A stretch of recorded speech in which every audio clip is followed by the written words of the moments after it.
Welcome back, everybody. Today I want to continue reviewing Britney Spears' entire catalog with her fourth album, In the Zone. Now, 2002 was another busy year for Britney Spears. She spent that year on tour yet again, and she was also promoting her film Crossroads. But after 3 straight years of albums, touring, and just working in general, Britney was able to do something that she hasn't been able to do since the beginning of her career, and that was take a break.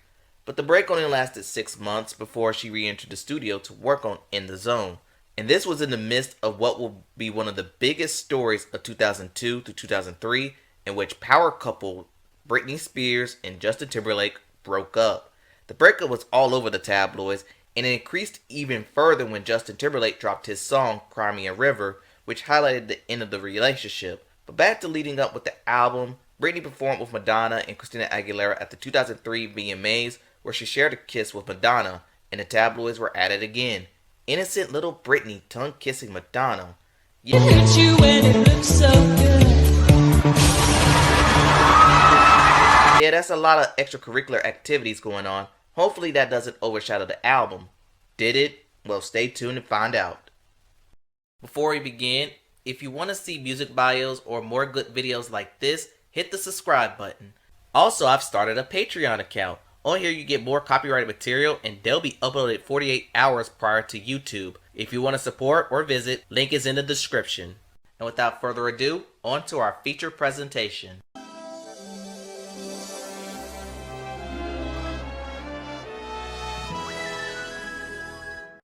I'm not surprised that the opening song was Be Against the Music. It was a big time collab, big time kiss. We get it. Her also referencing the album title in the song made this a prime album opener. Shame that the song doesn't move me. For one, Madonna and Britney have spotty chemistry at best. The content is more of the women losing themselves in the music, and I get where the song works, particularly with the LGBTQ community, but this is just a song that wound up not being for me. It happens. Here's a collab that I did not expect. The Yin Yang Twins were in their prime, so it's a surprise that they'll team up with Britney Spears. But like the previous song, I end up having mixed feelings about this one. For one, I actually like the production, and I think it's fine, but everything else doesn't move me. For one, the song is another song for the dance club, and then here's the Yin Yang Twins, who serve more as hype men for Britney, and their lone verse isn't interesting. Another thing that I picked up, piggybacking with the production, this sounds like something the Pussycat Dolls will put out later on. All in all, the song isn't bad. I'd take it or leave it. Showdown was a weird song to get through. Last time, I was kinda harsh on Britney speaking, and I get her motive is that it'll sound sexy. But as for the song, it sounds like Britney's having a competition with her partner, which of course hints that if this showdown fails, it's over. But Spears herself will leave the door open for reconciliation. It's another weird listen where I get the appeal, but there's a lot to be desired. Not bad, not good either. Are we just gonna get the mid songs out of the way early? The production's okay and the chorus is fine, but I'm not impressed with Britney's vocal performance through her verses. It's not all bad. This is a sound I could hear Britney doing later on in her journey, particularly when she goes in her dance club boom era. But again, like the last 3 songs, I don't think this is bad, but it's tough for me to get on board. Early Morning is a song produced by Moby, who the only time I recognized his name was when he got called out by Eminem in 2002. Now I never heard a Moby beat, and if I did, I just never paid attention, and this might be the first song on the album that's above average.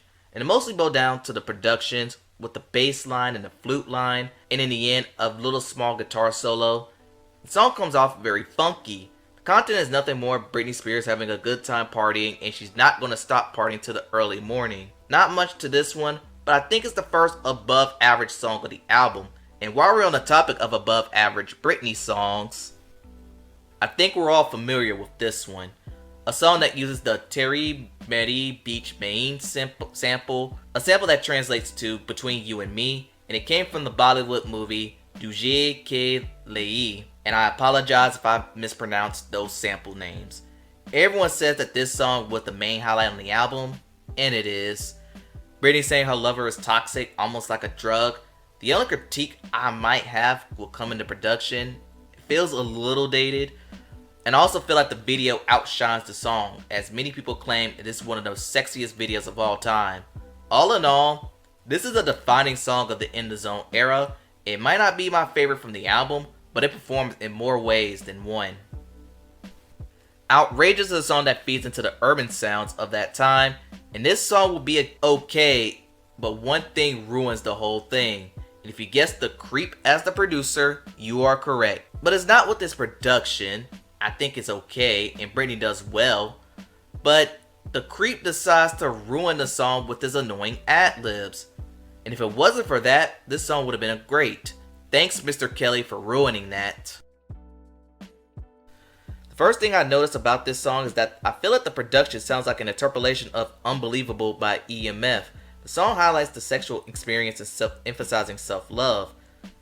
The song has promise. Britney's layering in the chorus sounds great until she feels the need to go to auto-tune. The song could have been great without that, all I say.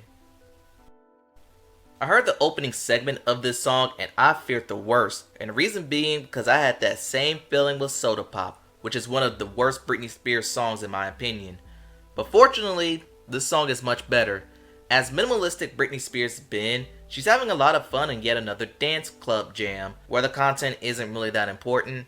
I like how Britney was able to ride the reggae groove. Through it all, I didn't think I was going to like this song, but this ended up being a surprise for me. I will definitely revisit it. Shadow is one of the ballads from this album, and from what I'm getting, it feels like Britney's longing for her partner, but yet he's so distant. This may be another reference towards the end of the Justin Timberlake relationship. I wish there was just more to this song. It comes off a bit vague. It's not bad. I just wish there was more. Brave New Girl might be my least favorite song on this album. For one, Britney uses auto-tune to help her step out. The production, once again, feels like it comes off as Radio Disney. With the lyrics of the chorus, it comes off very LGBTQT, especially with women who are looking to come out themselves. But there are a lot of songs that do that much better. Lady Gaga comes to mind. And I'm sorry, bad production, bad auto-tune. This song is pretty bad. But you want to know a song that isn't pretty bad, but instead's pretty good? Everytime is the response track to Cry Me a River, and it's vulnerable Britney at her finest. I'll say I do like both songs, but after re-listening to Britney Spears, I think Britney's track clearly won.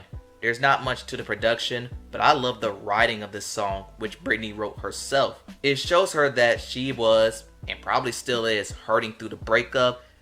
And I also heard theories that the song highlights abortions as Britney aborted her and JT's baby, and I can't confirm or deny it. But the lines that really got to me was, "What have I done? You move on easily," which could imply how quickly Justin wrote Cry Me a River and released it and become a massive hit.